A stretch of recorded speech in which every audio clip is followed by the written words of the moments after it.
Assalamualaikum anak-anakku yang saleh dan soleha. Apa kabar semuanya? Semoga kita semua sehat selalu ya. Kita akan belajar PJOK bagian bab 5 kebugaran jasmani bersama Bu Ayu.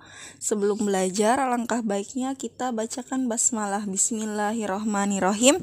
Nah anak-anak, mari kita buka halaman 51.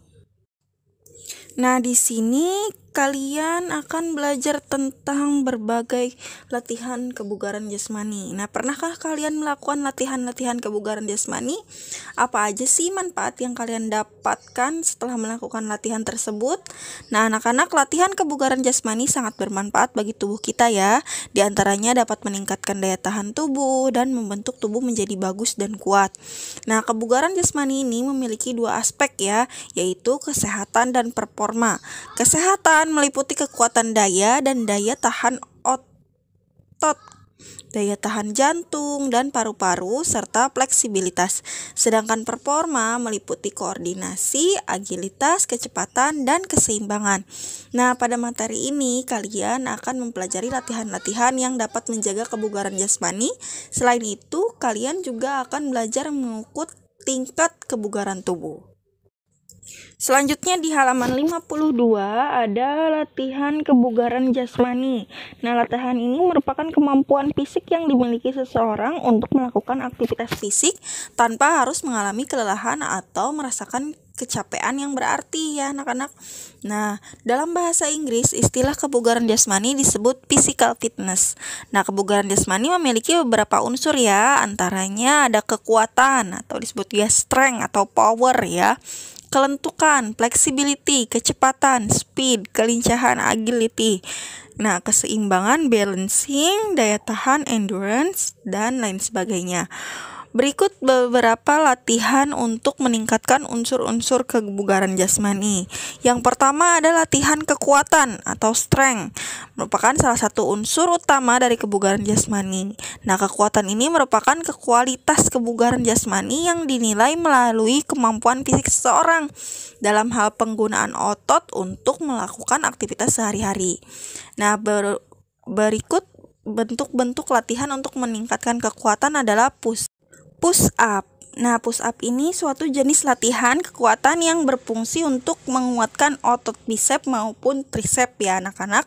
Selanjutnya ada sit up, yaitu jenis latihan kekuatan yang dapat meningkatkan kekuatan otot perut. Nah, ada juga naik turun tangga. Nah, berguna untuk melatih otot kaki, paha, dan lutut ya. Apabila kalian menggunakan bangku, maka gunakanlah bangku yang pendek ya. Selanjutnya ada plank. Nah, plank ini gerakannya mirip dengan push up ya anak-anak. Plank merupakan salah satu jenis latihan kekuatan yang dapat meningkatkan kekuatan otot bahu dan lengan. Selain itu, untuk menguatkan otot bahu dan lengan, plank juga turut menguatkan otot perut ya.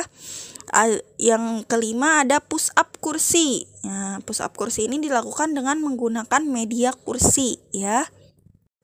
Yang kedua ada latihan kelentukan. Nah, latihan kelentukan ini biasanya gerakan tanpa hambatan ya anak-anak.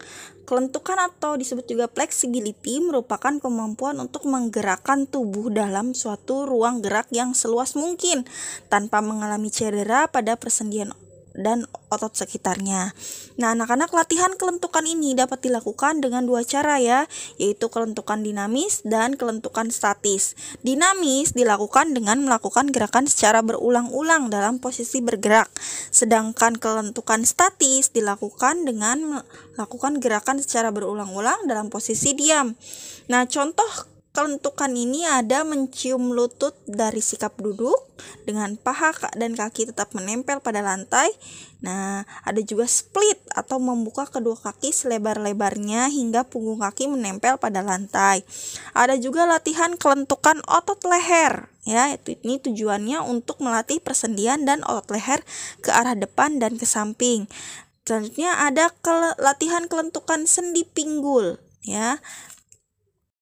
Yang ketiga ada latihan kecepatan. Nah, Kecepatan sebagai unsur kebugaran jasmani dapat dimaknai sebagai kemampuan melakukan suatu tugas dengan baik dan benar sehingga lebih cepat selesai ya anak-anak. Nah, salah satu latihan kecepatan yang sangat mudah untuk dilakukan adalah latihan lari untuk meningkatkan kecepatan. Nah, bentuk kecepatan yang dilatih adalah sebagai berikut, yaitu ada lari interval atau interval training. Nah, aktivitas olahraga yang dilakukan secara intensif dalam waktu yang sangat singkat, misalnya dalam waktu 30 detik ya, diikuti dengan waktu yang lebih panjang dengan intensitas yang lebih rendah. Selain dalam waktu yang singkat, interval training ini biasanya dilakukan pada jarak yang relatif pendek ya, misalnya berukuran panjang 50 meter. Ada juga lari akselerasi atau acceleration sprint, yaitu percepatan secara bertahap dari lari lambat ke langkah cepat, kemudian diikuti dengan lari cepat yang pelaksanaannya diselingi waktu istirahat di setiap latihannya. Ya, seperti itu. Yang keempat ada latihan kelincahan anak-anak. Nah, unsur kebugaran jasmani yang berkaitan dengan kemampuan untuk menyesuaikan diri dengan lingkungan dan keadaan saat melakukan aktivitas sehari-hari. Nah, latihan kelincahan ini dibagi menjadi latihan kelincahan anggota tubuh bagian bawah dan kelincahan tubuh bagian atas ya. Nah, contohnya ada lari bolak-balik atau shuttle run, ada lari zigzag, ada juga gerakan squat thrust, ada juga gerakan skipping atau lompat tali ya. Yang kelima ada latihan keseimbangan. Anak-anak, latihan keseimbangan merupakan kemampuan untuk mengendalikan organ dan saraf otot sehingga bisa mengendalikan gerakan tubuh dengan baik ya. Nah, keseimbangan ini dibagi menjadi dua jenis anak-anak, yaitu keseimbangan jenis dinamis dan statis. Dinamis, tubuh itu posisinya bergerak, sedangkan statis, posisi tubuhnya tetap. Nah, contoh bentuk latihan keseimbangan ada stiletto squat, olahraga yang mengharuskan kamu berjinjit seolah sedang memakai sepatu hak tinggi ya. Ini tujuannya untuk melatih otot kaki sekaligus menyeimbangkan tubuh. Ada juga side lunge ya, otot tubuh bagian bawah dan melatih keseimbangan tubuh.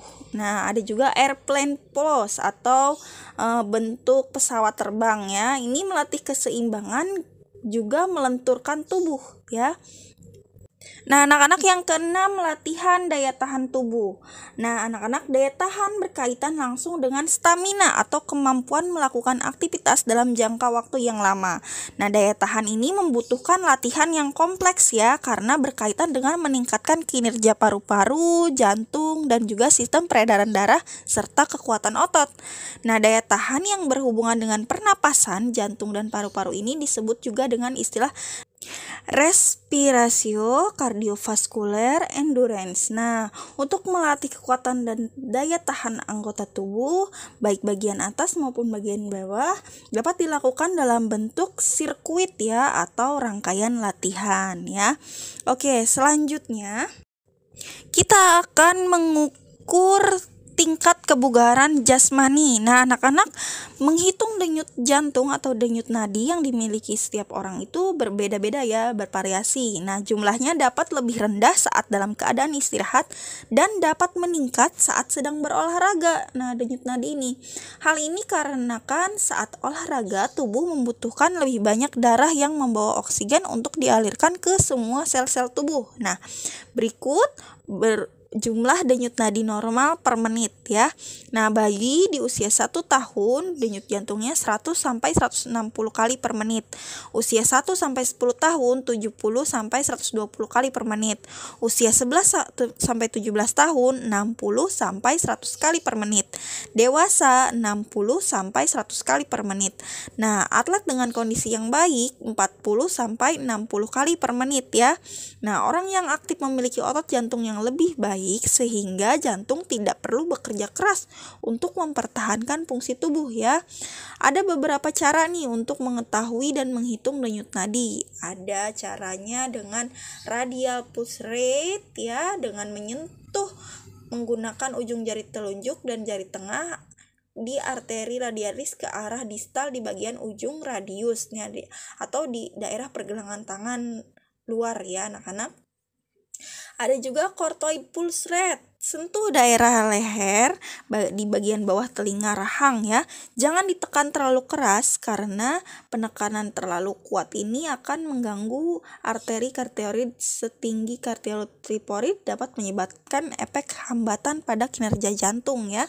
Selanjutnya ada stetoskop heart rate ya. Ini dengan menempelkan tangkai pendengaran di lubang telinga ya, yang biasanya yang dilakukan oleh dokter ya, di mana ujung tangkainya menghadap keluar, dan letakkan dataran bulat stetoskop di tengah bawah sternum ya, atau di bagian kiri dada.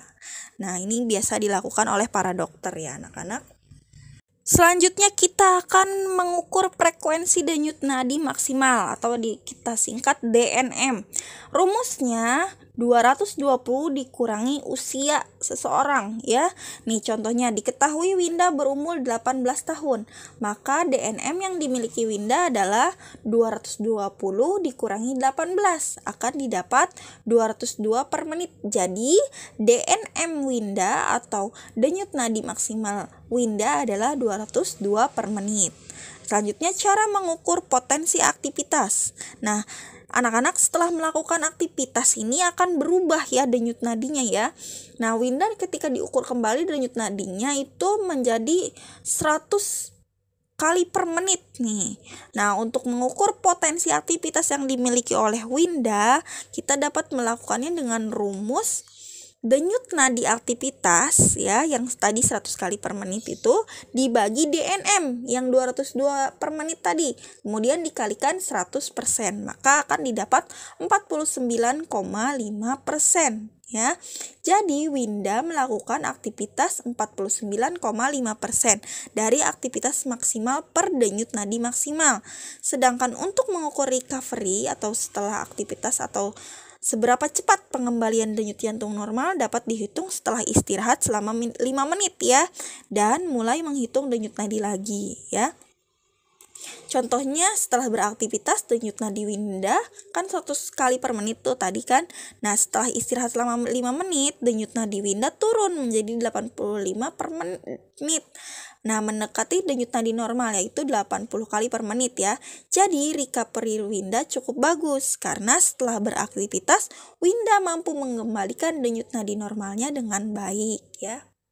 Kemudian untuk menghitung kemampuan push up seseorang, maka peralatannya dan perlengkapan yang diperlukan adalah peluit, stopwatch, lantai untuk push up, formulir tes ya. Cara melakukannya, siswa bersiap melakukan push up.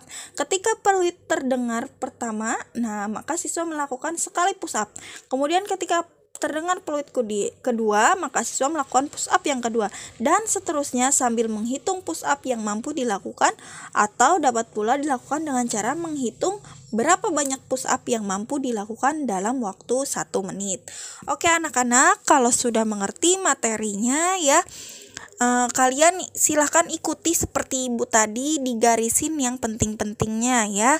Nah, setelah itu kalian isi uji kompetensi yang ada di halaman 59 ya, bagian A, B, dan C ya. Kemudian masukkan jawaban kalian ke dalam link yang akan ibu share di WA group. Akhirul kalam, kita ucapkan hamdalah, alhamdulillahirrabbilalamin. Oke anak-anak, mohon maaf atas segala kekurangan. Akhirul kalam, wabillahi taufiq wal hidayah. Wassalamualaikum warahmatullahi wabarakatuh.